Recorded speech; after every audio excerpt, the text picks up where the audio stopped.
Good afternoon, good morning, good evening, everyone, whatever you are. I'm talking to you from COP26, and I realize my location right now might be less than ideal, but hopefully you hear me well. We are entering today a very exciting panel, which we called the missing link. It's a bit of a cheesy ticket into talking about the fact that we have an issue around national level climate change programming and local level programming, and something that is missing in between. It's been my experience in the last 20 years already, both at national climate change programming level and at local level, that there are three main tensions, I think, that still need resolving. The first one, it's, as I mentioned, a sort of a disconnect between national and local level programming. This is not only proper to climate change, but obviously also relates to all investments into development in infrastructure, in economies, and in societies. The second tension that we have is a sectorial versus territorial type of disconnect in investment. You often have investments that are driven by sector needs, for example, water or infrastructure, but they don't necessarily always take into account what a region or what river basin or what a spatial unit allow. And the third, and probably most recent tension we are exploring, is the fact that it's already quite complex to link the national to local level and understand what the territory will really support. And when you put climate change on top of it, and what climate change will do and will change in the next in the next decades, it adds a layer of complexity. So we have decided today to get together amongst a number of practitioners here with UN Habitat and Arup as co-organizers, in order today to show a few quite promising examples, I believe, of how you can actually try and bridge that gap between national level and local level programming. So today we're going to have three main speakers, which I'm going to introduce very briefly. We have a wealth of experience. I think we have more than a century of cumulative experience around this panel. We have, first of all, Eric Akizimana, who is an urban planner and represents the government of Rwanda. He works at the Ministry of Infrastructure and in particular a spatial development framework operationalization specialist. He has a wealth of experience on infrastructure and physical planning and urban planning. So we'll be hearing from Eric on probably one of the most developed tools and methods on regional planning that enable evidence-based development planning. The second speaker today is going to be Montse. Montse is an urban and regional planner, also with a wealth of expertise in many countries on particular tools and methods that we're going to study today on regional planning. One of the interesting things that Montse is going to show is how these tools have been slightly tweaked and changed in Myanmar to see how climate change can be put in the picture of the regional planning work. And then I will also present some of the work we did in Nepal for Arup. My name is Ganis Pasquale, and I lead the climate change focus area at Arup National Development.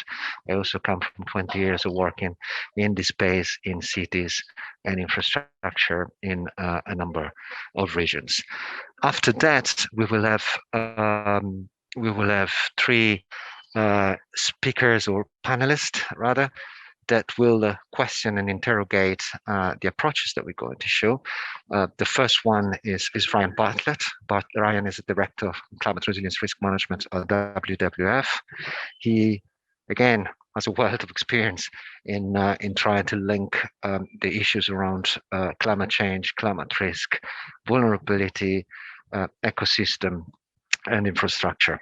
and he has worked with us in a few places, including Myanmar. So he will be able to interrogate some of this method. The second panelist today that will respond is Jess Kavonic from ICLEI.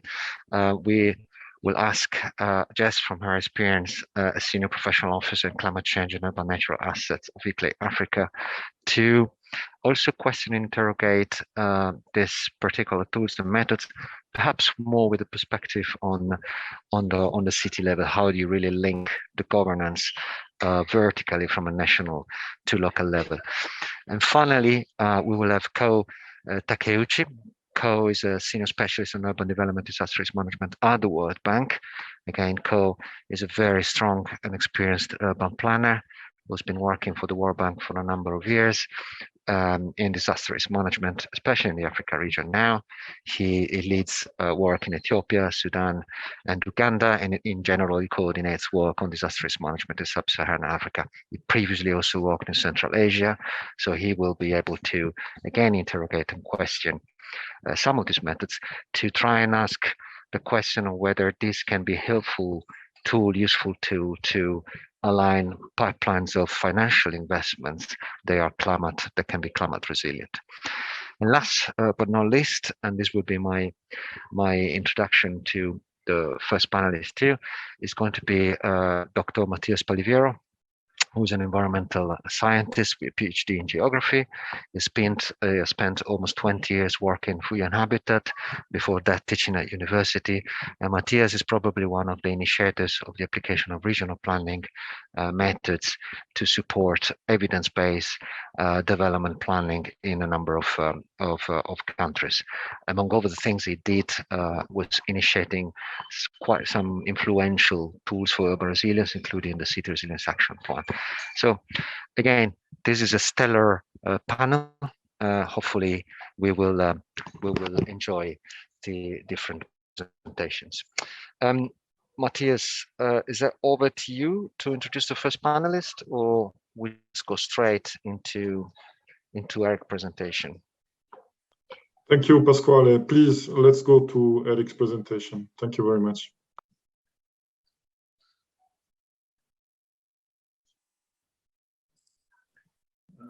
Thank you very much, moderator. Hopefully you are hearing me. And I am Eric Achizimana. I work for the Ministry of Infrastructure, and I am a SDF specialist in the Ministry of Infrastructure. I thank you to you all who have chosen to join us in this session, which aims to share with you what is happening in Rwanda and in the corners of the world regarding the sustainable orientation of the investment, being social investment or environmental investment. For what? To minimize, of course, or even to mitigate the transformative effect of climate. I am surely convinced that the outcome from these interactions and discussions, of course, will guide on how we can enable climate resilient investments through regional planning practices. Go to the next slide. Yeah, thank you very much. It was in 2000 that Rwanda set its Vision 2020, and this has been revised in 2012. The idea was to by 2020, each town should have an updated urban master plan to guide the provision of infrastructure and the other potential facilities. In fact, that was to enable the decongestion of agriculture zones and to identify the household in urban centers and other development poles. The target of urban population was to reach 35% by 2020. And normally it could be achieved when we have an annual urbanization growth of about 12%. And what was the challenge? Actually, we had around 5 challenges. The first challenge was to know where at the national level the poles of economy are located. There was that lack of monitoring framework to measure the performance of urban settlement based on approved national policies and strategies. Secondly, there was that lack of tools in place that can make spatially sound investment decisions in our country. Actually, there was that lack of urban development coordination. This has been approved as one of our national urbanization policies pillars. The third challenge was the lack of harmonization between planning and budgeting from a spatial perspective and at the government levels, being central or local government. That was the loophole in terms of integrated planning vis-a-vis the allocated budget. The fourth challenge was to confirm if the identified urban centers are capable to accommodate the needs of the targeted urban population. The idea was to inform a system of cities or of towns that can sustain territorial development. Finally, we had the issue of knowing the sustainable location for our future development while mitigating the socio-economic and environmental risk that can or that might be caused by urban growth. Response. What was the response? Actually, yes, we had the challenges, but also the challenges prompted the government of Rwanda to think about the solution to overcome the key highlighted challenges. On the right side, there is a pyramid. We had, of course, you have national policies and strategies. We had the existing reality on the ground, but also we had the budget that needs to be efficiently allocated. Our work was to set a reasonable and integrated framework that could link our national policies and strategies, interventions with rural or urban development potentialities. Actually, the response was to ensure that the implementation of the policy recommendations are communicating with the identified potential existing function in the system. Go to the next slide, please. Well, the proposed framework, SDF, Rwanda, the spatial development framework was recommended by our national urbanization policy, NUP. Actually, that was approved by the cabinet. It was in 2015 as one of the tools that can help to overcome the challenges. SDF was defined as an integrated territorial spatial planning method or approach, which strategically assess the structure or the system of the cities and the towns here in Rwanda.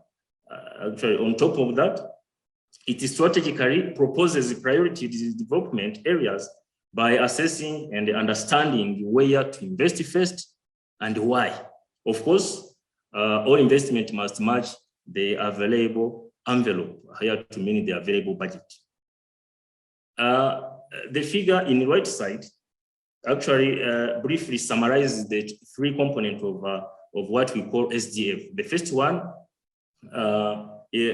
our SDF is built on what we call MOF, or matrix of functions, or a set of infrastructure, facilities, or amenities that are in the given area.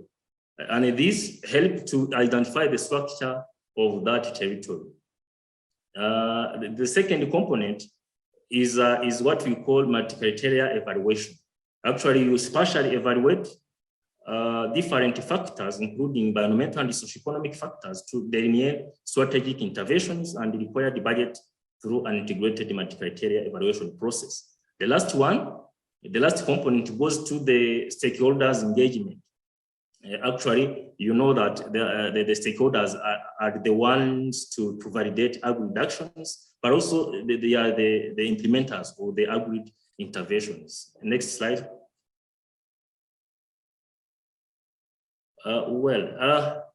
This slide gives us an overview of the reality against what has been recommended by our EDPRS2. The left map you are seeing that what has been proposed by EDPRS, and the right side, we have the map showing the SDF's outcome. Actually, EDPRS is economic development and the poverty reduction strategy, which started, it was 5 years national strategy, started in 2013. This was to implement the vision in 2020, and it has been replaced by what we call NST1, to mean National Strategy for Transformation 1. When you go back in the priority number 4 of EDPRS 2, you find that the geographical focus was only on secondary cities as policies of a transformative economy, but also using the SDF approach, it shows that there are other potential urban areas that have to be taken into consideration, as we are seeing on the map, of course. Actually, it shows that the whole territory can play a role in urbanization, not only secondary cities.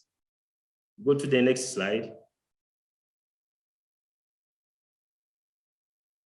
Thank you very much. Here, this slide tries to show what our urbanization policies pillars. Actually, we have 4 pillars. We have coordination. Here, it's just to see the lack. It was to give some recommendations or to guide how we can make our coordination as the response to the first challenges that we saw in the previous slides. This engages the integrated planning and multi-sectorial harmonization. The second pillar goes to the densification. Actually, this outlines the efficient use of natural resources. The third one is conviviality, which focuses on the quality of life. And the last one goes to the economic growth. But let me go to the last one. With SDF, you can spatially locate where agricultural production and the agro-processing areas are. Actually, based on the set objective, based on the set indicators, you can differentiate industry and logistic area from agro-industry areas, for instance. Next slide shows us what is the outcome of our SDF. Actually, you are seeing that, yeah, well, when you go to the chapter 7 of the what we call push plan, it's a one component of our national land use and development master plan 2050. Actually, it deals with the population. That report deals with the population.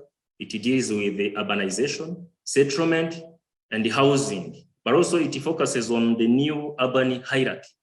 I can say that this new urban hierarchy is the core outcome achieved so far, based on or as the outcome from our SDF approach or method. Initially, we had the capital city, which is Kigali city. We had the secondary cities and district towns. But the new land use master plan recommends the capital city, Kigali city, of course, the city of the 3 satellite cities. Actually, that hierarchy is the new one, satellite cities, 8 secondary cities, 16 district towns. You are seeing on the right side on the slide. But also the same master plan is recommending to have 73 urbans or emerging centers. The second result was the coordination. Coordination as one of the core part of integrated planning is under the Ministry of Finance and Economic Plan. Actually, that ministry takes into account the geographical potential while disposing or allocating the budget. You understand how the SDF has been a powerful tool or method or approach to guide the new National Use and Development Master Plan. Go to the next slide. it's the last one, actually, why SDF is important. I can highlight four main or core reasons why I'm saying that SDF is a good tool in spatial planning, but also where it can also link the climate change effect or mitigation measures with the reality on the ground. First of all, SDF facilitates the harmonization between planning and budgeting. This is the core importance of our SDF. The second one, SDF has the tools, how they're implementing tools. Here, I highlighted more matrix of functions. It has also what we call decision room. Actually, the availability of those tools makes spatially sound investment decisions in our country. Third one, the third reason that I am saying that SDF is very, very important, it's because SDF also facilitates the monitoring of the performance of our cities and our urban settlement based on our approved policies and strategies recommendations. The last one, SDF also recommends on how to reinforce a system of city, towns that can sustain territorial development. Actually, I really thank you very much for your kind attention. And as the moderator introduced, allow the next presenter to share with us the typical example where this approach has been used to in reactive actions, if I can say, in reactive actions on exposure to climate change. Over to you, Mos, if you can hear me. Thank you, Eric, and thank you all for being here. I'm going to present one of the tools that Eric mentioned in the SDF is the matrix of functions, and I'm going to present how we used the matrix of functions to climate change adaptation in Myanmar. Next. What is the main context in Myanmar? As you know, some of you, well, most of you, Myanmar is highly exposed and vulnerable to climate changes and impacts. I think all of you know the cyclones Nargis in a long time ago, but also it has many impacts and climate change hazards. So the main challenge at the regional and local level was to really help governments on having a supporting decision tool that help them to decide where adaptation measures and mitigation measures should be prioritized. In response, we use the matrix of functions method, which helps to understand at the regional level how the impacts of climate change can impact the living of the people and the communities. The matrix of functions is a tool that is based on inventorying functions.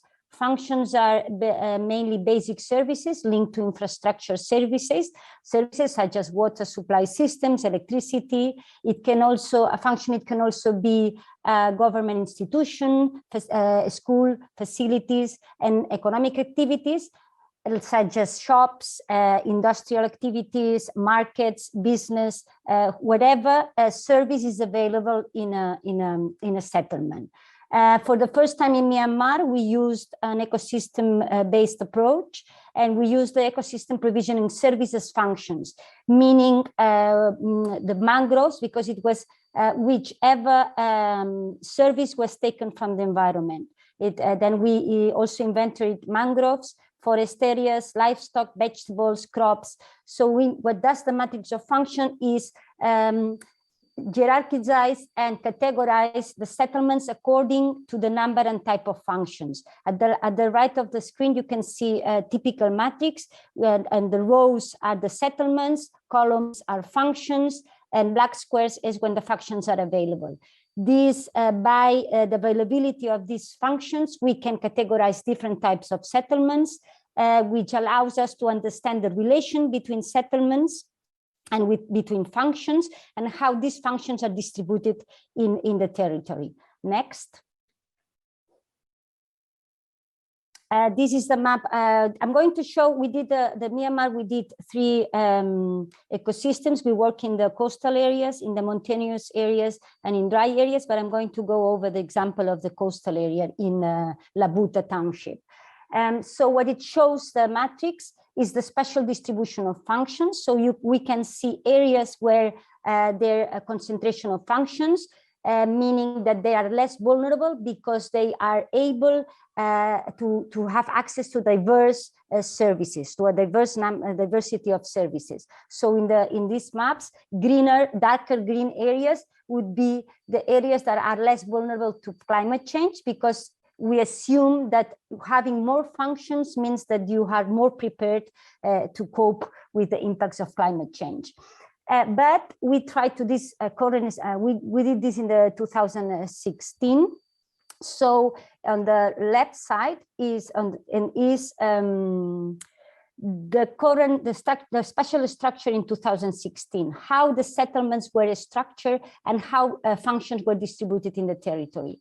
What we did is we projected the climate change in terms of increase in temperature, variability of rainfall, and the sea level rise. So we kind of foresee or try to project these impacts in the structure in 2015. So the map on the right is how the structure would be changed. This change meant killing some functions that due to these climate projections wouldn't be available in 2015. So this allows us, next,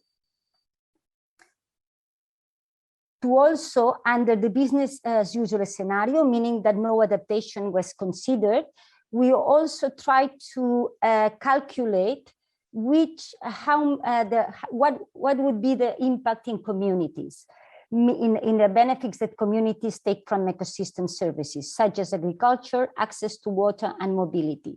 So maps on the top is the number of people that were able to use agriculture, access to water, and mobility, that in 2016 has access to these services. In 2015, the maps on the bottom show the number of people will be less benefiting from these services because these functions would not be available anymore.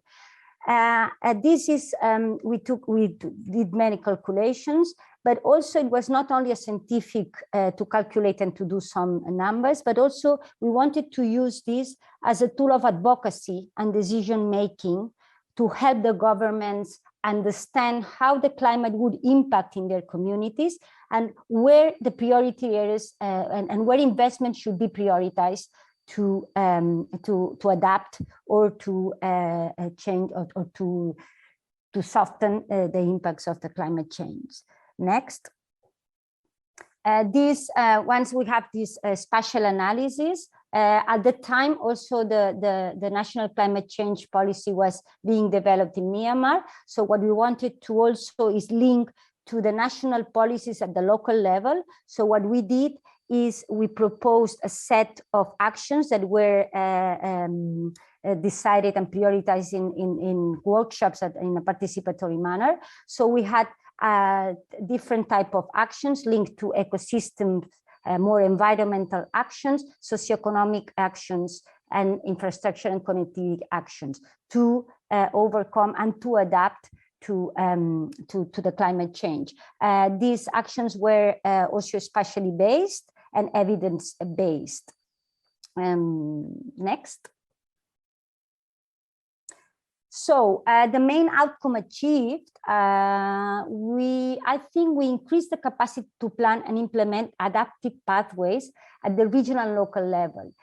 We tried to show how the impacts at the regional level were really influencing and could help local adaptation plans. Because we demonstrate, I think it was evidence-based, that everything was interrelated. So the coastal areas, the impact of, for example, the sea level rise was also impacting at the northern areas of the township, because some migration may occur, some people migrating to northern areas. So in the end, we should be developing different action plans at the most coastal areas, but also at the northern areas. So meaning that every action was at local and at regional level at the same time. We also try to put the climate change in the center of our decision-making process. And we try to identify the most vulnerable communities, in a sense that communities with less access to a variety of functions were more vulnerable to cope with the adverse effects of climate change. Next. So I think this exercise and this tool that we use for climate change vulnerability assessment, it really contributes to a strategic action plans and linking the national policies that was being developed in Myanmar, but also at the region of the township and at the ward level, or at the settlement level. So everyone, and the HSA was covering the 3 scales of planning, and also provided a knowledge of how the entire regions was really being affected of climate change. The effects might be seen at community level, but it was also, we tried to show that at regional scale, that was also being affected. Pasquale, my colleague, is going to explain how this tool was also used, like with this this tool has been a process since 10 years that we've been using. So Pasquale is going to explain an exercise that they did in Myanmar, in Nepal, sorry, to really use this for investment planning. Over to you, Pasquale.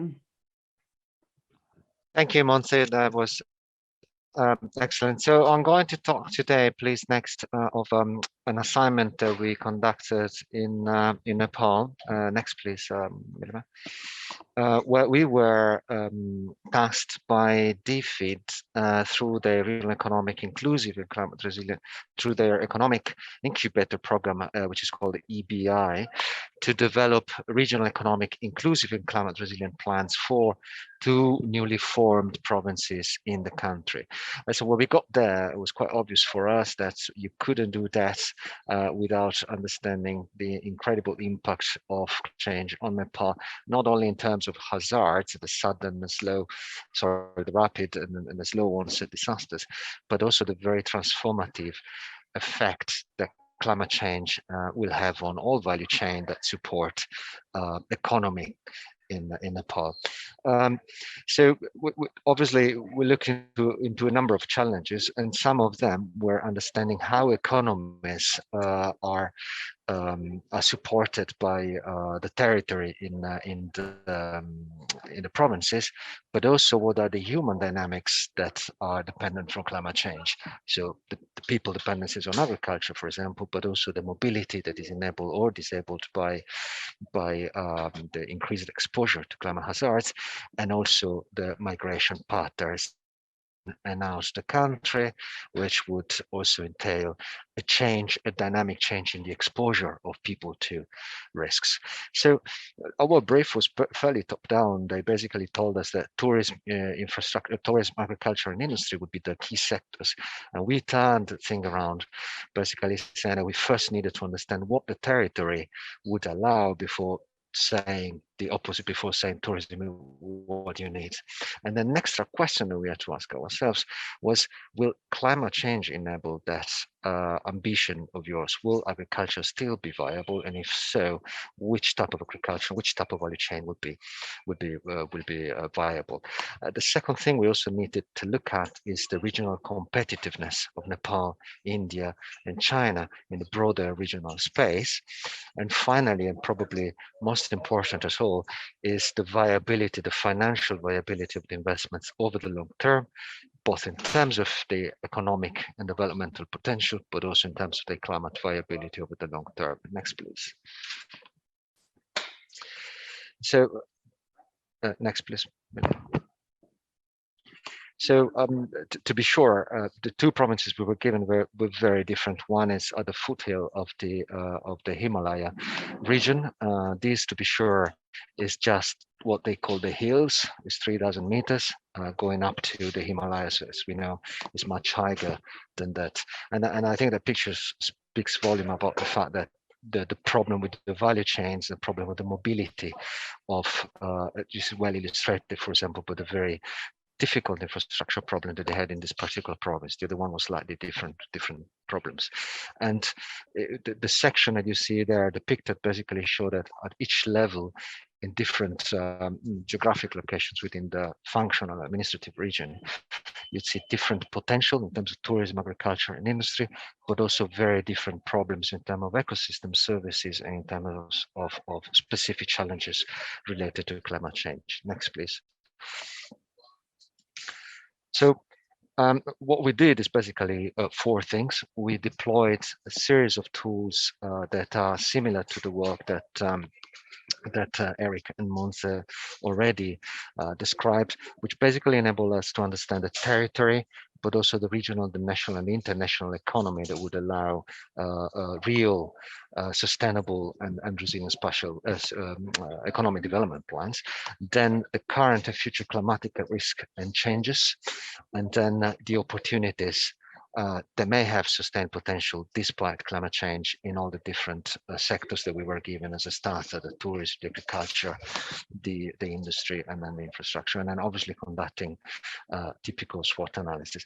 We then put everything in a spatial multi-criteria assessment in a fairly robust and multi-criteria quantitative model that I can show in the next slide, please. So by no means I'm going to enter into it, but basically what we did is basically identifying an exposure, identifying a series of exposure criteria that we were interested in, the settlements, the regions, the administrations, the population, the disaggregated data around population, the dynamics of migration, and then to the right side that I can't show right now. This is just a lookup of very many indicators from the socioeconomic side, from the environmental ecosystems, the economies, and future vulnerability and future risks. So this is one of the elements in which we managed to look up a large quantity of indicators to then tell us something with numeric and quantitative evidence and certainty about what we wanted to do. Next.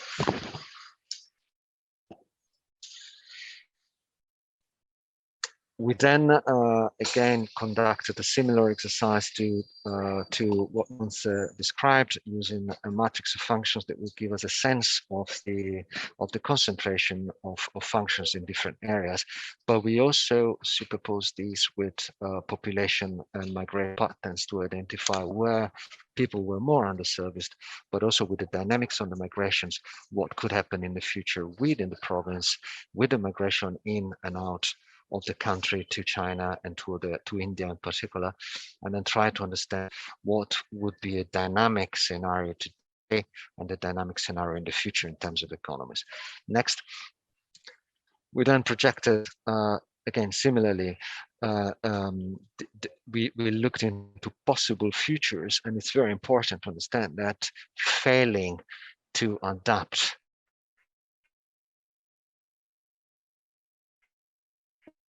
so not with a dynamic look into the different investments that could actually be simply taking a look at what type of functions and services could be changing and impacting the structure of the province, and therefore affecting the agricultural, industrial, and infrastructure potential. Next, please. We then brought everything in the model that I mentioned before to start and show several aspects around risk, around vulnerability, around resilience, and other type of criteria that will basically tell the province authorities whether it was worth investing in a particular topic or not, where and what type of infrastructure should be used to enable a particular agricultural, particular industrial objective. And next, please. Sorry, I'm trying to go a bit faster so that we leave time to a bit of discussion. Yeah. So what we try to do really is try to change the conversation entirely from a typical development plan with the regional methods, but asking a different question to the brief and basically say, because you have a very strong climate change problem in Nepal, the question is, what are the type of investments that will enable your communities, your region to thrive despite, or maybe even because of climate change in some type of region. So it's an entirely different question where climate change drives the concerns, and it is not one of the other topics that are included in an analysis. And this led then to the development plans that really are driven by climate resilience and sustainability as much as economics, or should I say that enable long-term economics, a long list of viable concept projects for finance. And then I think we also enabled the planning authorities in Nepal to have access to a process that uses data effectively. And finally, a climate change met real in the territory so that it could actually, as I said, inform investments as opposite to one additional topic as is normally used. Slide is really about next one, about 6 takeaways that I feature. First of all, as I mentioned, to be at the center as a driver of regional planning, connecting national and local level.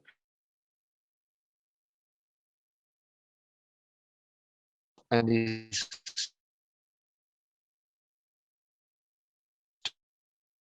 to me, I think it's a very important. I think it's a very important topic. I can't insist enough on this. It's not only about risk hazards, it's also about the very profound transformative effects and based on agriculture, on high value agricultural forestry produce. The third point I think is important is infrastructure that is not only resilient in terms of its disaster risk, but it also enables the resilience. And that's again, I think. Pasquale, we are losing you. Yeah, okay. Thank you very much, Pasquale. Thank you all. We have the fourth point. I think it's very. Pasquale, sorry to cut you, but your connection is not very stable. So let me take it from here. Go ahead then. If you don't mind. I think we had 3 very rich presentations. We have more or less 40 minutes left, so I would like to indulge also with the panelists that are going to come now to stick to more or less 10 to 12 minutes maximum in their intervention. So we have seen the missing link, how we need to plan adapting to the territorial reality. How do we need to land national policies and strategy, or even international, to the territory and base our decision on evidence. On the Rwanda case, we saw how a method managed to, first of all, assess the role of urbanization in sustaining the larger territory, also through urban-rural linkages. Thanks to the analysis done, Rwanda managed to add secondary cities, satellite city and district towns into its master plan, which is actually a big advance, and also how to make unbiased decisions on the territory and on investment. On Myanmar example, we saw now, we are focusing much more on climate change and look at the dependency of socioeconomic functions to ecosystem provisioning services. and how the method can even allow to make a projection in that sense if some very key environmental and ecosystem function are going to miss, what are the greater impact in terms of human development, infrastructure development, and so on. And very interestingly, also how we can do strategic action planning at different scales. And in Nepal, I think Pasquale's presentation was very comprehensive. And we saw, the importance on how really to place climate change at the center of the development decision, and how it is very, very important to bring evidence for policy-making decisions. So now we would like to invite the three panelists to make some reflection from their own perspective on this approach and really from their own experience. I will start with Ryan Bartlett, Director for Climate Resilience and Risk Management at WWF. Ryan, what is WWF's perspective on the topic we are discussing today? Why do you think it is important to have a better understanding of the larger territory while planning for climate investments and the linking of ecosystem and nature-based solutions? And also, if you can give us some concrete example on how your organization has been working with government, companies, and or investors in Africa on large-scale investment integrated climate implication and consideration. Over to you, Ryan.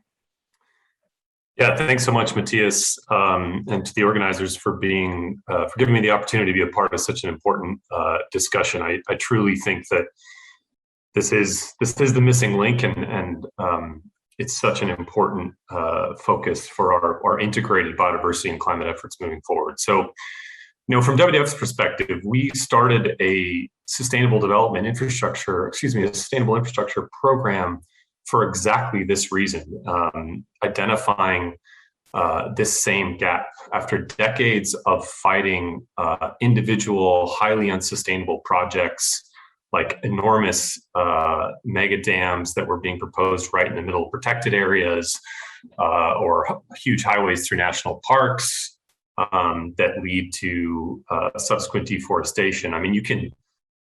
I would encourage anyone to just look at like Google's satellite image history of parts of the Amazon, for example, to see what happens when you have no spatial or territorial planning that's focused on ecosystems and ecosystem services. You just end up with that fishbone pattern of deforestation over time, and eventually you've lost huge chunks of intact ecosystems that play really important roles for biodiversity.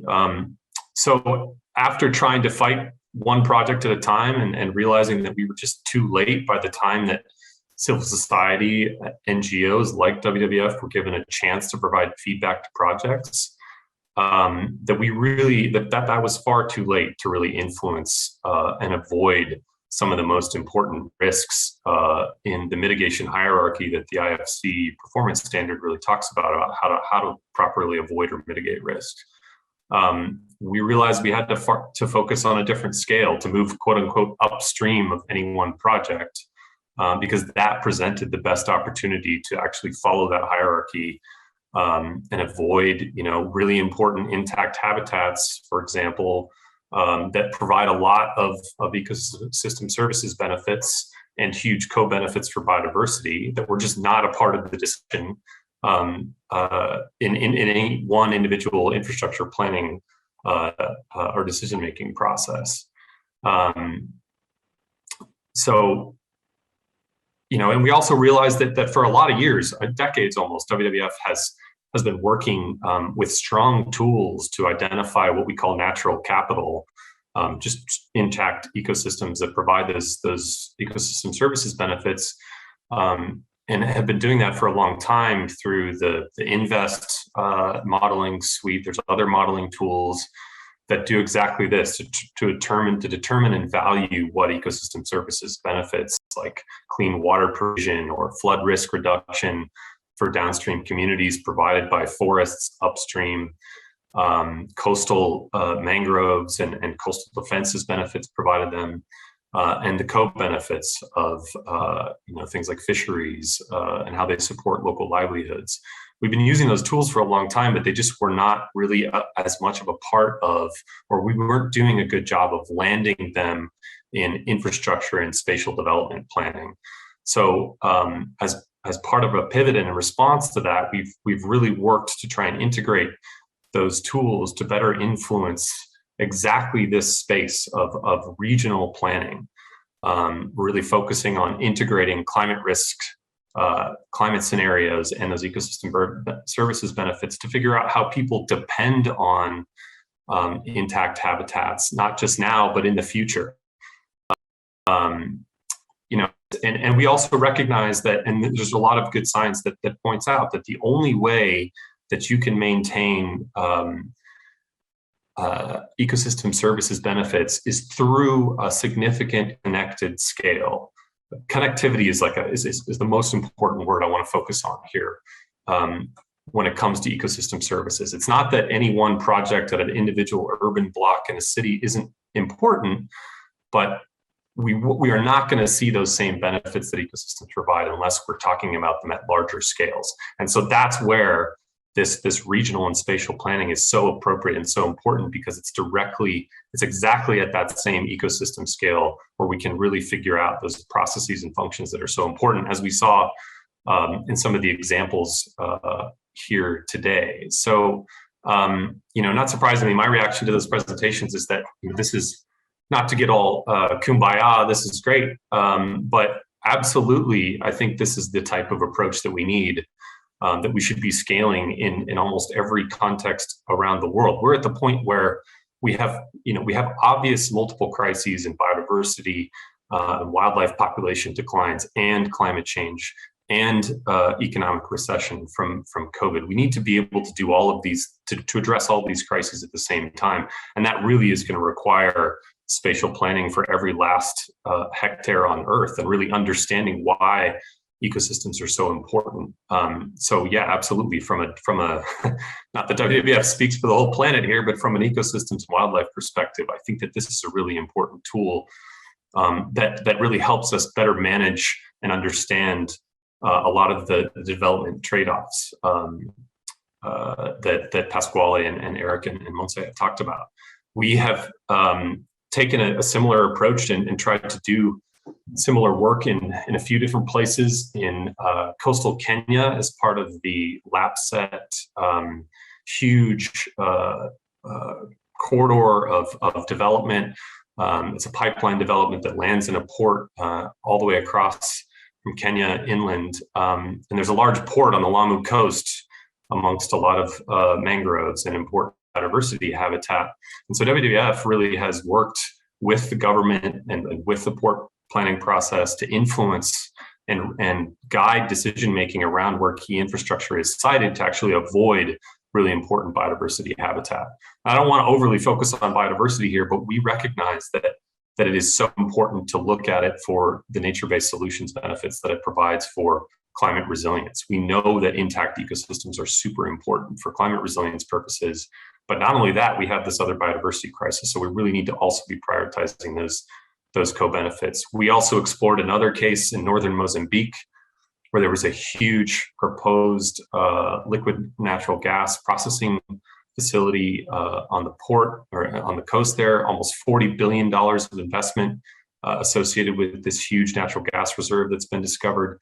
And the planning process there was very hyper-localized around the port and the facilities surrounding and some housing for workers, and not thinking about the population growth from what is 30,000 now to what would likely be 200, 300,000 in a couple of decades, and the associated impacts on the surrounding ecosystem. So where do you get building materials? Well, it's probably going to come from mangroves or upstream forests. Where is the water supply going to come from? What about all the amazing coastal fisheries that local communities really rely on? So we worked to really create a different vision of that future development so that it would better account for exactly these ecosystem benefits. So I'll stop there, Mathias. I'd love to continue this discussion and go deeper into the case studies.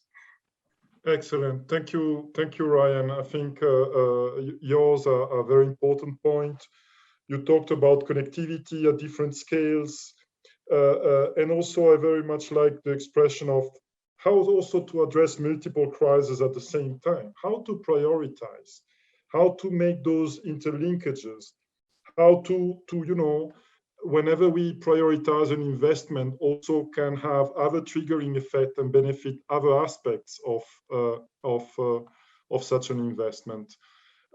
Thank you, Ryan. So now let me pass to Jessica Kavonic, Senior Professional Officer at ICLE, dealing with climate resilience and urban natural assets. Jessica, from your experience, what is now, let's focus at the city scale, what is the role of cities in Africa as part of the broader territory?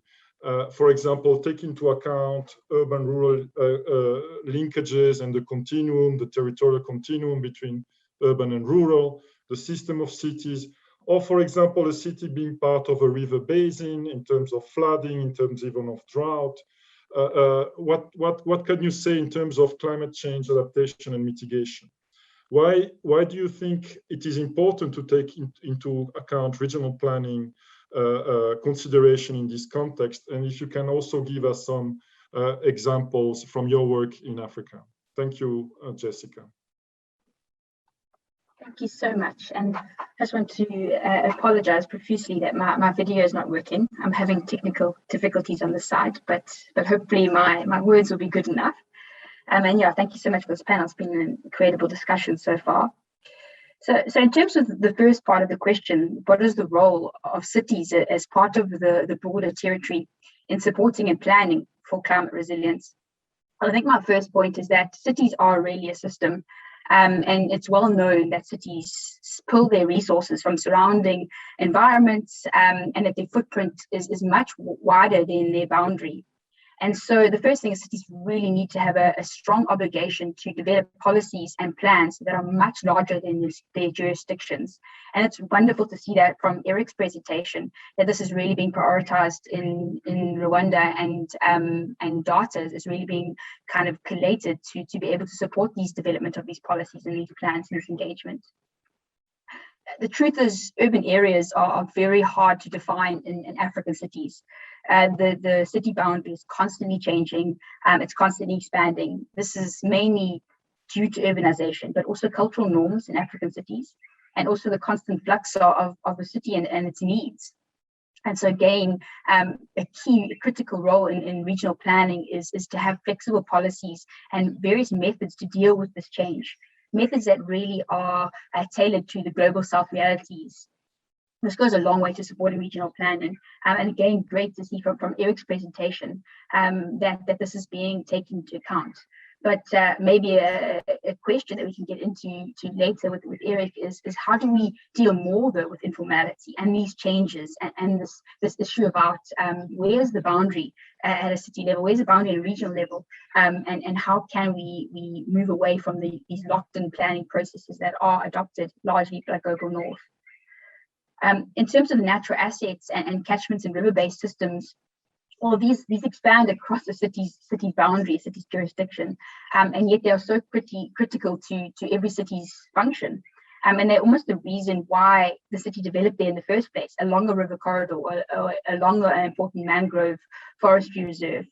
And so cities really need to take a regional decision-making process to really protect these areas that are critical for the city survival.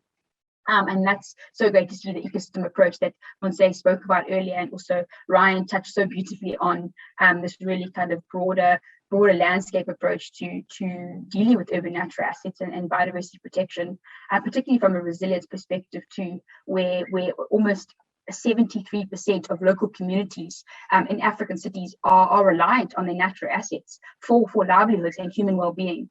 That's connection to urban natural assets cannot be overlooked in African cities. And so we really do need a regional planning approach to this so that we can live within our planetary boundaries in the future. And then just to touch on funding in terms of the role of cities in this.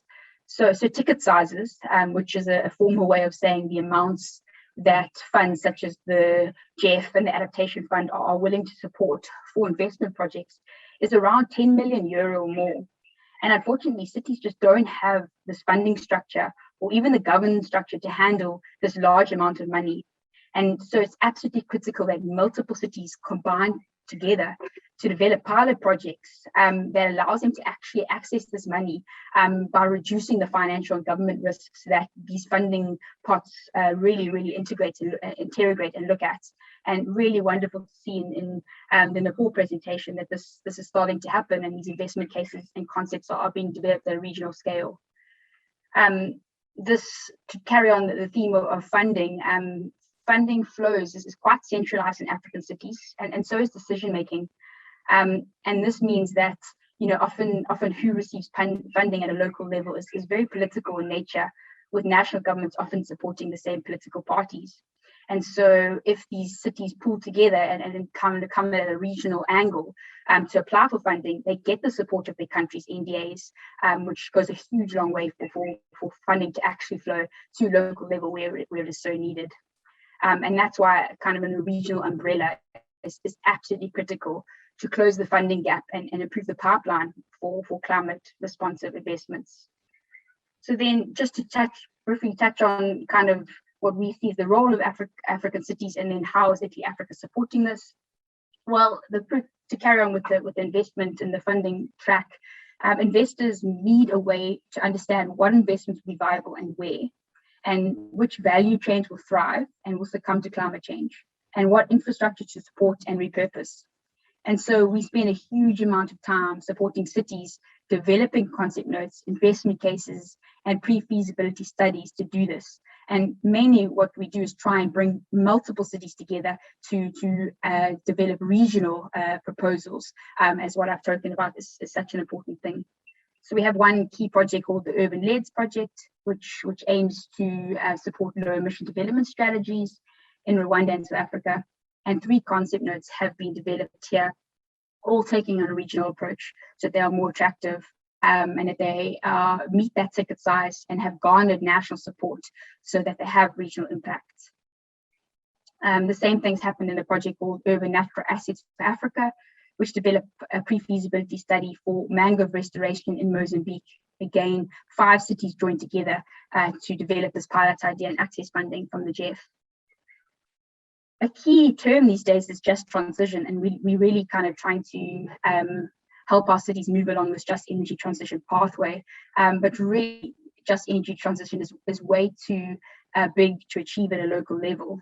And so we've worked with the provincial government in Mpumalanga, South Africa, to develop a phase 1 plan. And what this plan does is it brings together multiple municipal plans and targets under one umbrella plan, pulling that together. So it's almost a way there's been a top-down approach to develop sector level or local level plans, and then come full circle by pulling all those local level plans back together into one regional plan. And then just under the project, the Future Climate for Africa program funded by the FCDO, which sees 5 projects working in climate research in Africa. It has been part of the Fractal project, which really is pushing regional data and climate service mapping, improving downscale methods, and it successfully developed tools and methods to assess how entire regions will be affected by climate change. Entire regions, we're talking like East Africa, West Africa, and really trying to kind of develop cutting-edge downscale models to see the regional impact, and yeah, some great impacts and publications from that research project. So just quickly, briefly, I'll just say that, you know, these are, I've kind of explained many products and outputs of various projects, but ICLEI Africa also really prioritizes key methods and processes. It's not just about the outcomes. Sometimes the process and the methodology you follow to get to these outcomes and these tools is almost more critical than the product itself or the tool itself. And so under that, we do a huge amount of work under multi-level governance, really trying to build effective pathways between local, provincial, regional, and national governments. And this is a major barrier in Africa, and are trying to develop various kind of well-facilitated spaces, interactive games, engagement techniques that really break down power dynamics in a room. Not only that, but also support reporting. Reporting is another major barrier, how local governments report into the regional scale in terms of their targets, in terms of their activities, and also trying to develop tools and methods to support and build that better reporting, so it's not just top down and on a needs basis. So I'll wrap up there, and I'm looking forward to discussing a few important points, and I've got some questions that I've got for the presenters, but let's see where the discussion takes us. Thank you so much, Jessica, for bringing this dimension based on your work with cities. I just wanted to repeat some of the issues very quickly that you mentioned. I like this question: where are the boundaries when we plan? For example, if you take a river basin, the boundaries are very clear. They're physical, is the river catchment boundaries. But we are dealing with cities that have very clear territorial boundaries defined. So very important what you do in terms of having a more metropolitan regional approach, combining adjacent neighboring municipalities or cities together, so that we can also combine a top-down approach with a bottom-up approach and try to find the right middle, because often we define regional strategies or national or even international strategies, but then we are missing the voice of local authorities, which are the one in the end dealing with the territory. And so I think you are making very relevant statements there, and also very importantly this figure that you mentioned: 73% of city dwellers in Africa are relying on natural assets. So there is a complete dependency between rural and urban, and there cannot be any disconnect when we are making planning decisions. So with these reflections, let me now go to the last panelist here, last but not least, Ko Takeuchi, Senior Specialist, Urban Development and Disaster Risk Management at the World Bank. Ko, thanks for joining us. How is the World Bank using regional spatial planning analytical tools to integrate a climate adaptation mitigation perspective to inform its pipeline of investment opportunities and projects? Why do you think this is important? Can you also, on your side, share some concrete example of large-scale climate resilient investment being financed by the World Bank in Africa? Thank you, Ko. Over to you. Yeah, thank you, Mathias and the organizers. And good morning and good afternoon, everyone. I hope you can all hear me. First on the presentations, I think what I really liked was the approach taken to integrate the analysis of the social economic characteristics and trends, forward-looking spatial planning, and consideration of climate change that leads to strategic investment planning. And first of all, coming especially from urban planning and regional planning background, I found it very interesting, but also it's very relevant for the work we do at the World Bank on investment planning, considering climate change and disaster risks, as the World Bank has made a commitment to address and also scale up climate change adaptation and mitigation through its investments. So on your first question, the World Bank doesn't necessarily have at the moment something like a prescribed or standardized, regional spatial planning tool per se that links climate change strategies with the interventions. I think relevant to this, the bank had, let's say, a set of tools to do this, to do something similar.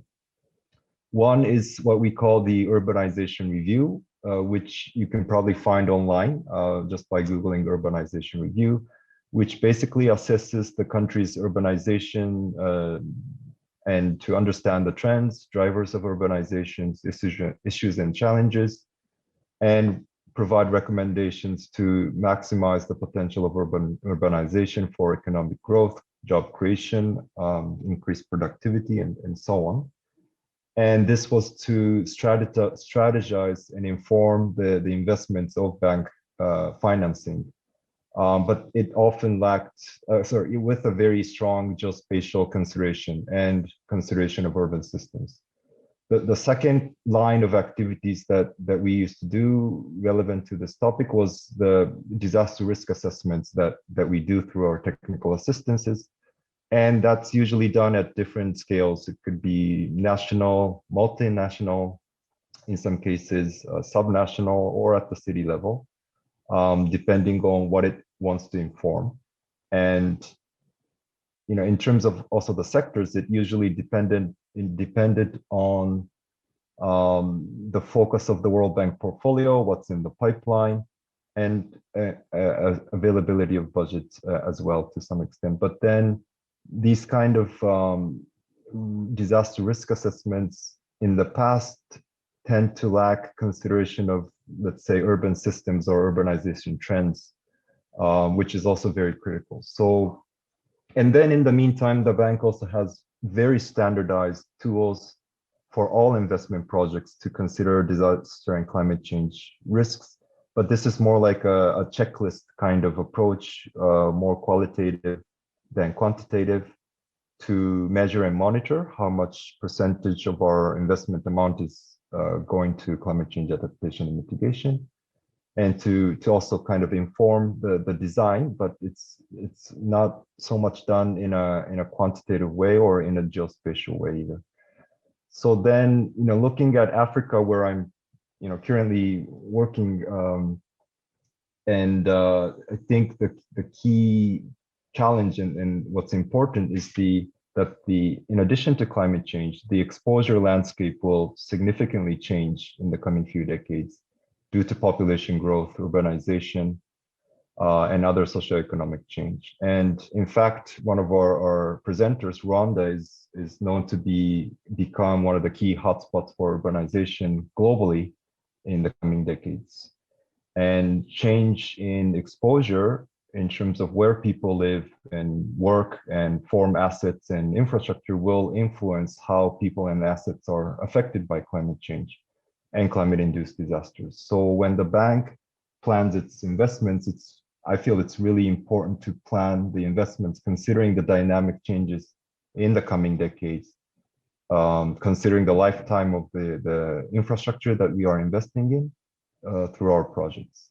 And that's why it's really, in addition to climate change, the change in socioeconomic structure, exposure, and may also, contribute significantly to the increased risks in Africa. And it's really important to merge these themes, the socioeconomic trends, the spatial planning, the spatial aspect, and the climate change and disaster considerations. So, what I meant, the tools that I mentioned was kind of what we used to do several years ago. I think in more recent years, we are trying to merge these themes. So the spatial planning element, the climate change disaster element, and also the socioeconomic changes and the projections. And we try to do our analytical work to inform investments that integrates the urban systems and the socioeconomic characteristics, spatial planning, and the climate risks. So one example would be that although situation has drastically changed in the past few weeks, we actually had opened up for bank financing in Sudan after 3 decades of the period that they have.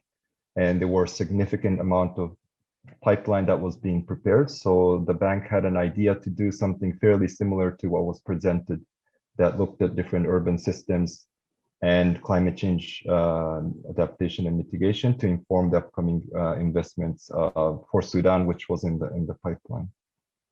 So the presentations that were made, I think, really also goes into that direction and seems to be really useful for the kind of work that we do to inform the future investments. So a few key challenges, if I still have the time, that I would see in applying these kind of tools. I think there are 2 kind of key challenges. One is the institutional question. When the bank helps the country design projects and come up with or structure the implementing arrangements, we really look at the implementing capacity of the ministry or the entity to manage funds, to design infrastructure and services, procure large contracts, and do construction supervision and all that.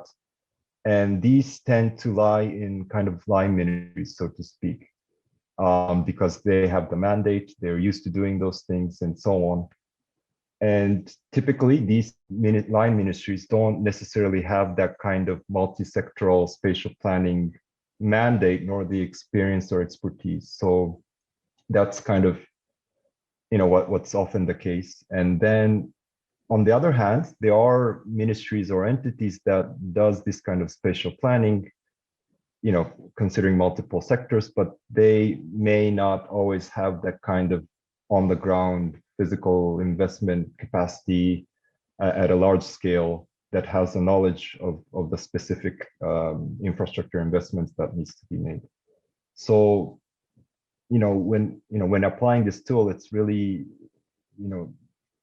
I see that kind of a challenge there. How do you set up the counterparts in the institution and looking at the institutional side to really merge that spatial planning expertise while converting that into investment planning and then implementation, which often lies in the line ministry. So that kind of process is really crucial in my point of view. The second question is around kind of a resource allocation question. So, I mean, I have to be frank, I don't have a whole lot of experience in Africa, but then some countries, or there are many countries that with prevalent like poverty, recurrent droughts and other climate shocks and food insecurity, which allocates huge amount of funds for more on the kind of a response or in a reactive way.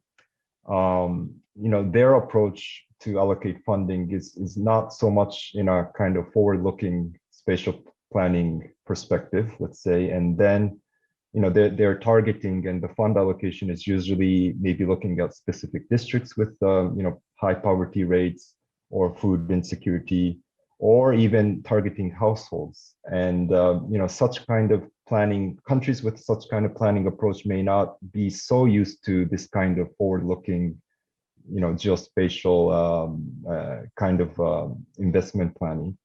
So that could be also be a challenge. And if you consider, allocating funds directly to districts or households, that tends to lose that kind of longer term or broader climate change aspects or socioeconomic trends. So, the countries that are so used to that type of approach might be a challenge to actually use spatial planning for budget allocation and investment planning. So that might be another challenge. So I'll stop there. Mathias, and over to you. Thank you, Cole. We have 7 minutes left, and I would like Pasquale to also giving some concluding remarks, but maybe a couple of aspects that you raised, which I think are really important about the two challenges that you are mentioning. The institutional challenge, I think we need to have planning tools that allow participation at different levels, meaning by participation that there is a common understanding at national level and subnational and local. That is the only way that there can be a depiction of a vision.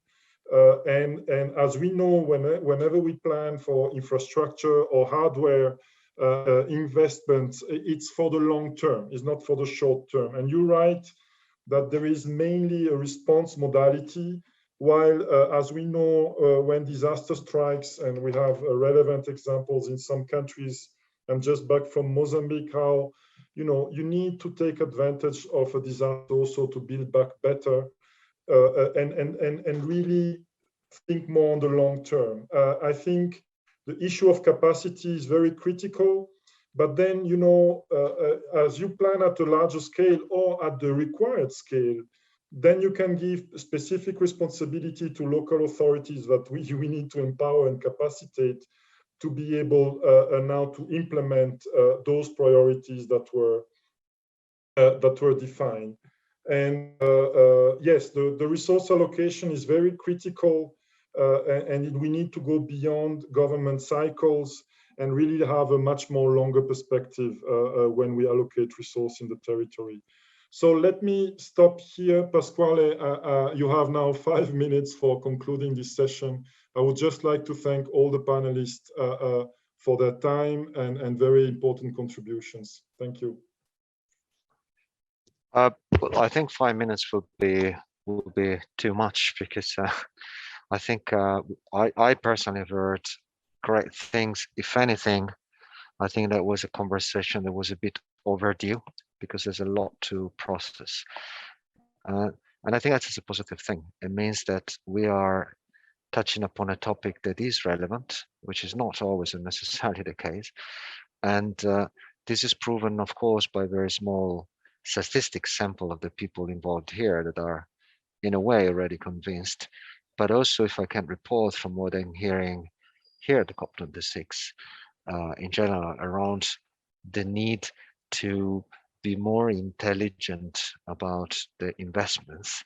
And I think from what I'm saying, that this is a set of tools, this is an approach that can potentially help becoming more intelligent in the type of investments that are prioritized. And when I say that, I say this in terms of the location where these investments have to be, the type of investments that need to be done, and more importantly, or probably the overarching issue here, is investments that can actually enable climate resilience over the long term. I particularly, I think, appreciate a maturity that we in a way we're developing around things that are no longer simply one other aspect, like the ecosystem services, but are essential and critical of what we do. As Ryan pointed out, because we have a focus on Africa, particularly in this event today, you have probably the 60% of land that has to be urbanized will be urbanized in the next 10 years, and some of this land will be urbanized and built up and developed in pristine land. So there's an element of not only preserving landscapes to be pristine, but also to consider ecosystem services as valuably as other economic and infrastructure assets. So I do think that that maturity, the diversity of the perspective used, it's a good sign. And finally, I think that I haven't seen any off-the-shelf tools or methods in any of the presentation we presented today, and I definitely think that put the finger on it. There is no off-the-shelf method or tool that the World Bank uses. So the question to ourselves as practitioners probably is, where do we go from here? Is this a conversation that we should continue, maybe giving ourselves a bit more time? Is there value in us, taking some of these points and see what we can do better?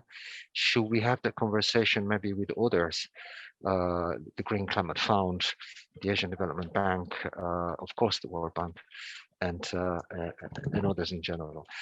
I think there's value in it. Hopefully we all agree, and I do look forward to a next conversation around that.